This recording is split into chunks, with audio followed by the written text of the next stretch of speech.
श्री शिवाय नमस्तुभ्यं।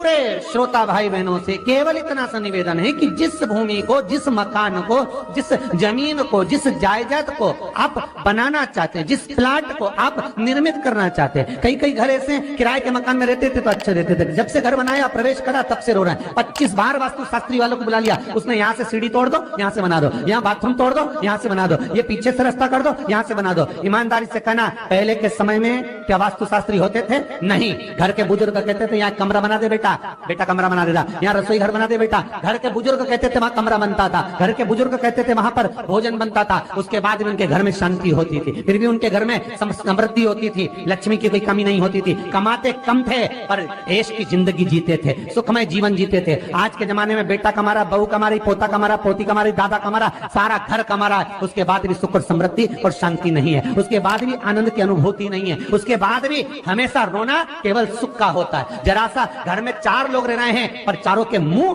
भगोने जैसे रहते हैं, एक तपेले जैसा मुंह, एक भगोने जैसा मुंह, एक थाली जैसा मुंह, एक बल्टोई जैसा मुंह, सब कोई बोलने को तैयार नहीं, क्योंकि जब जब बोले तो बर्तन की आवाज आए तो बोले ही नहीं। एक माँ बैठी टीवी के सामने, एक माँ बैठी, एक सोफे पे बैठा, बोले ही नहीं आपस में। वो सुख गया का महाराज। कई लोगों के मैसेज आते हैं, गुरुजी हम बड़े दुखी हैं, कारण क्या है? बस कारण इतना सा है कि आपने जब मकान का निर्माण कराया, वास्तु शास्त्री को बुलाया, इंजीनियर को बुलाया, सब ठेकेदार को बुलाया, सबको बुलाकर मकान, प्लाट, जमीन, जायदाद सब दिखवाया, पर आपने उस भूमि पर पद्म पुराण कहती है, धेनु मानस कहती है, स्कंद पुराण कहती है कि उस प्लाट पर आपने 3 दिन तक एक गौ माता को नहीं बांधा। 3 दिन तक एक गाय को उस प्लाट पर बांधकर चारा खिलाते, ना वास्तु शास्त्री को बुलाने की जरूरत पड़ती, ना कभी समृद्धि की, ना सुख की जरूरत पड़ती, क्योंकि गाय उस जगह से सारी इंद्रियों को आनंदित देकर सुख प्रदान कर देती है।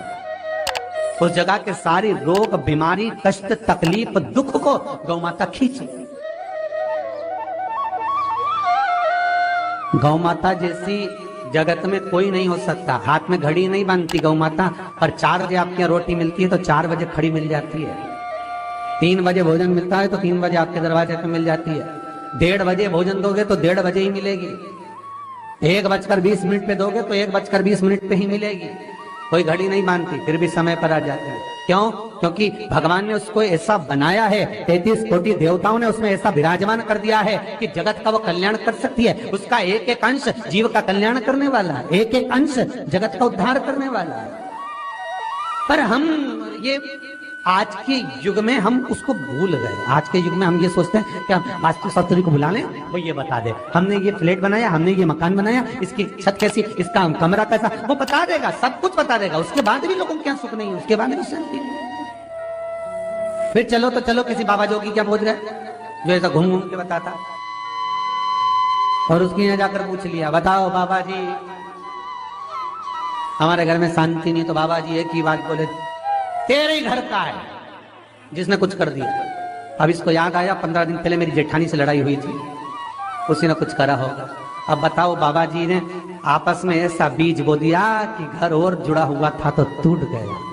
कोई बाबा, जोगी, सन्यासी, तपस्वी, साधक, उपासक कभी नहीं कहता कि घर का है। हमेशा याद रखो, संसार में किसी की सामर्थ्यता नहीं है कि कोई आपका बुरा कर दे, किसी की सामर्थ्यता नहीं। संसार में किसी की सामर्थ्यता नहीं कि आपका बुरा कर दे, बस आपका बुरा आपका किया हुआ कर्म करता, कोई दूसरा नहीं कर सकता। एक नींबू गिर गया दरवाजे पे तो 14 दिन तक नींद नहीं आई। सीसीटीवी कैमरे में देखो कौन पटक के गया, मेरे को तो 3 दिन से शंका हो रही पड़ोसन।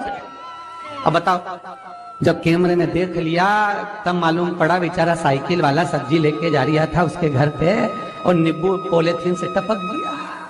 तब सुकून मिला कि ये नींबू, तब सोई आराम से कि पड़ोसन ने कुछ नहीं किया। ना जाने किसने क्या विद्या कर दी, ना जाने कौन ने कौन सा टोना मार दिया। केवल एक दीवार ऐसी होती है जहां पर हनुमान जी का चित्र लगाया जाता है। चाहे तुम पर्वत उठाने वाला चित्र लगाओ हनुमान जी का, चाहे बैठे हुए लगाओ, चाहे रामायण पढ़ने वाला लगाओ, चाहे लंका दहन करने वाला लगाओ, चाहे राम नाम जपने वाला लगाओ, चाहे लक्ष्मण को संजीवनी देने वाला लगाओ, चाहे मौन मुद्रा में लगा दो, चाहे स्तुति में लगा दो, चाहे भजन में लगा दो, हनुमान जी का कोई भी चित्र लगता है तो ना पूरब में लगेगा, ना पश्चिम में लगेगा, ना दक्षिण में लगेगा। हनुमान जी का अगर चित्र लगता है तो उत्तर की दीवार में दक्षिण को देखते हुए लगता है, केवल एक ही स्थान है।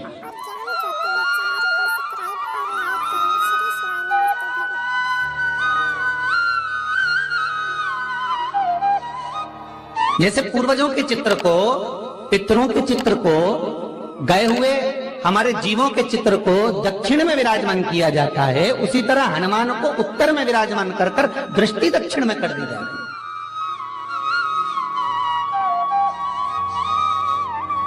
घर में हनुमान जी के जितने फोटो होते हैं उसको केवल दक्षिण दिशा में लगा और उत्तर दिशा में लगा बिठा देते हैं, और दक्षिण की ओर उनकी दृष्टि होना चाहिए, दक्षिण की ओर उनका मुख होना चाहिए। क्यों महाराज? अगर व्यक्ति के जीवन में कोई बीमारी आने वाली है, व्यक्ति के जीवन में कोई रोग आने वाला है, व्यक्ति के जीवन में अगर कोई कष्ट आने वाला है, व्यक्ति के जीवन में अगर कोई परेशानी आने वाली है, व्यक्ति के जीवन में कोई एक्सीडेंट का योग भी बनने वाला है, तो शास्त्र कहता है वो दिशा दक्षिण से ही बनता है।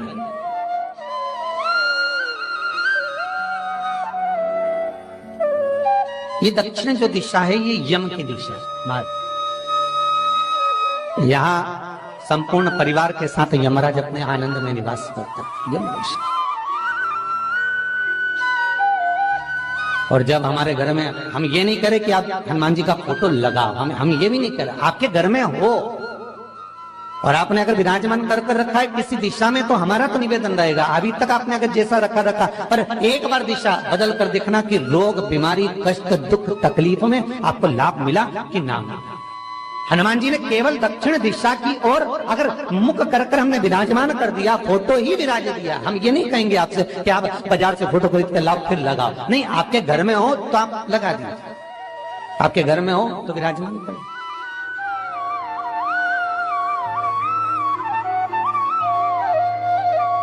अच्छा, कितनी विपरीतता है वो भी आप जरा जानिएगा महाराज, कि शंकर भगवान के ऊपर जो जल चढ़ाया जाता है उसकी जलाधारी उत्तर में जाती है?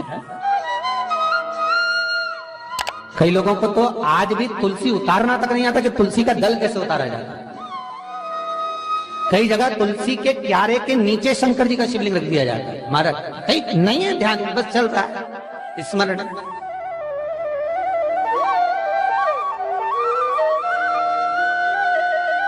भगवान शिव का जो जल जा रहा है वो उत्तर की ओर जा रहा है, और हनुमान जी को उत्तर में विराजमान कर मुख दक्षिण की ओर कर दिया गया। क्यों?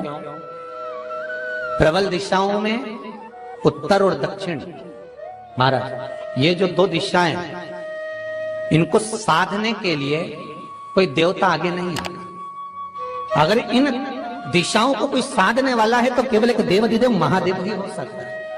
काल का हरण करने वाला वो महाकाल ही हो सकता है। शंकर का ही एक अवतार है हनुमान जी महाराज, रुद्र अवतार महाराज। हनुमान जी से कहा तुम दक्षिण की ओर दिशा पर संभालिए, शिव जी कहते हैं मेरा जल जब उत्तर की ओर जाएगा तो इस दिशा को मैं संभालूं, चिंता ना करिए। किसी लड़का और लड़की का विवाह नहीं हो रहा, 30 साल हो गए, 32 साल हो गए, 34 साल हो गए, लड़का लड़की का विवाह ही नहीं हो रहा, बहुत टेंशन है माता पिता। कोई मंगली है, कोई मांगलिक है, थोड़ा ढीले कम करो, प्लेन रखो। कोई मांगलिक है, कोई मंगल है, संबंध हो ही नहीं रहा, बहुत प्रयास कर रहे हैं, बहुत। 4 दिशा का स्मरण करिए, पूर्व पश्चिम उत्तर दक्षिण का। हथेली पर आटे का दीप लगाइए, घी भर लीजिए और 4 बत्ती उसमें अलग अलग रख लीजिए महाराज। थोड़ा सा पीला चावल हल्दी में कर उसमें डाल लीजिए। जो लड़का और लड़की का विवाह करना उसी के हाथ में देना है। और देव उठनी एकादशी के दिन, जिस दिन देवता उठेंगे, जिस जगह पर तुलसी शालिग्राम का आप पूजन करते हो, गन्ने के नीचे, ईख के नीचे, तुलसी का क्यारा रखकर पूजन करते थे। वहां पर भगवान शिव और भगवान नारायण का नाम लेकर उस दिए को रगवा दीजिए और वहीं पर हल्दी का तिलक उस लड़का या लड़की का कर दीजिए और उसके हाथ में थोड़ी सी हल्दी लगा दीजिए। महाराज 2.5 हर हर महादेव, श्री शिवाय नमस्तुभम। पूज्य गुरु जी बताए गए आप सभी उपाय अवश्य करें, आपको लाभ होगा। 1 अक्टूबर बुधवार को शारदीय नवमी तिथि है। 180 वर्ष बाद दुर्लभ संयोग बन रहा है। महिला विशेष से ध्यान दें। हल्दी और कुमकुम की 2 बिंदियाँ का उपाय है, बहुत अवश्य उपाय है, आप जरूर करें। 1 महीने के अंदर आपकी मनोकामना पूर्ण होगी और रोग मुक्त, कर्जा मुक्त, व्यापार और लक्ष्मी प्राप्ति होगी। आप जरूर अवश्य करें। और आपको ये वीडियो अच्छी लगी है तो लाइक, शेयर और सब्सक्राइब करना बिल्कुल ना भूलें। हर हर महादेव।